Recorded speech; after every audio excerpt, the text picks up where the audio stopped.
Greetings and welcome. My name is Jason Satterfield. I'm a clinical psychologist and professor of medicine in the Division of General Internal Medicine at UC San Francisco. Today's skill will be designing thoughts that help cognitive restructuring simplified. In order to understand cognitive restructuring, we first need to understand what's called the CBT triangle, or the cognitive behavioral therapy triangle.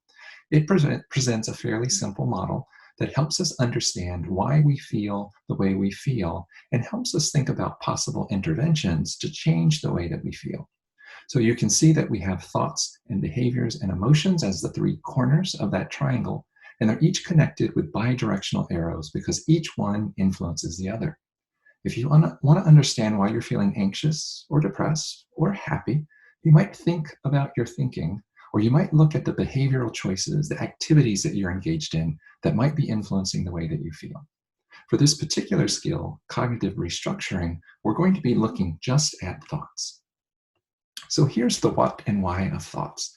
Now, by thoughts, we define it broadly to include all of our mental activities, both big and small, that occur throughout the course of a day. So that might be memories, it might be projections or predictions about the future. It might be a song we have stuck in our head. It might be an image. It might be those thoughts that just pop to mind as we're talking to another person or reading a book or watching a TV show or maybe watching a video. All of that counts. Now, even our most surface level thoughts, which are called automatic thoughts, can have powerful effects on mood and our ability to cope.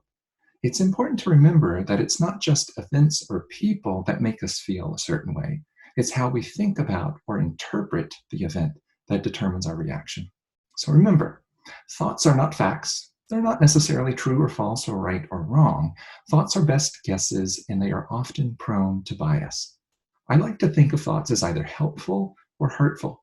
Do they help me see things more clearly? Do they help me regulate emotions? Do they point me towards solutions? If not, then maybe it's time to restructure them, time to change them.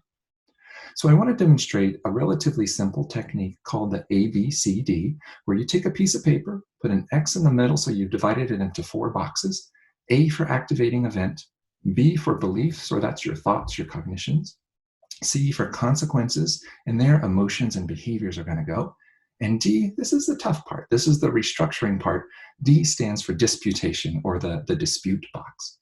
You'll see that I've gone ahead and I've populated a couple of recent anxious thoughts that I've had. The first thought was, oh my God, this is terrible. My chest feels funny and I'm kind of tired. Do I have COVID? The second thought, and there were many thoughts after that, what's going to happen now? I can't cope with this. The next step would be to think about what triggered it. That's A, the activating event, and what were the consequences? So the activating event was I was sitting at home, bored, focusing on how my body feels and probably being a little bit overly hypervigilant. The consequences were I felt anxious and panicky. I went online and started reading social media posts about worst case scenarios, and we know that probably made me feel a lot worse. So this is a good time to do the D box, the disputation box, where we take a step back and go, hold up, these thoughts are not helpful, they're hurtful. Is there a different way to think about this same situation that's equally valid, but a lot more helpful? So in the D box, the dispute box, I put, and I'm using something called the yes, but technique here. So yes, this is scary, and I need to stay aware of my health. But if I'm really having symptoms, I can call our local triage line and ask a professional. 2, yes, this is a deeply disturbing time, but I'm home.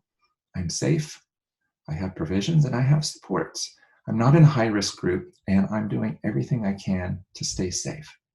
Now, of course, there are a lot of other disputations and a lot of other helpful thoughts to have, so I just want to give you some tips for that D box, because that is the toughest box to complete.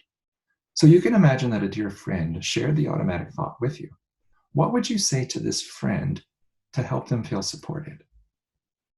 You can ask yourself, is this automatic thought fair and balanced? What is the other side of the coin? What is the most likely outcome? Am I just looking at the worst case scenario? You want to consider evidence for and against the thought. Have you handled stressful times in the past? Have you handled serious illnesses in the past? You want to make sure that if you're thinking about your failures, you want to think about your successes too. You're just being fair and trying to be balanced. Do you have people that can support you? Can you reach out to them, share the thoughts with them, support one another. Or you might want to think about behaviors or activities that can serve as a distraction and a source of enjoyment, or maybe a source of somatic quieting to turn that anxiety down. So in summary, remember to think about your thinking. It's not just the situation, it's not just the scenario, it's not just the people around, it's the way you're interpreting and thinking about them. So capture those thoughts and write them down. Think about the trigger, the activating event.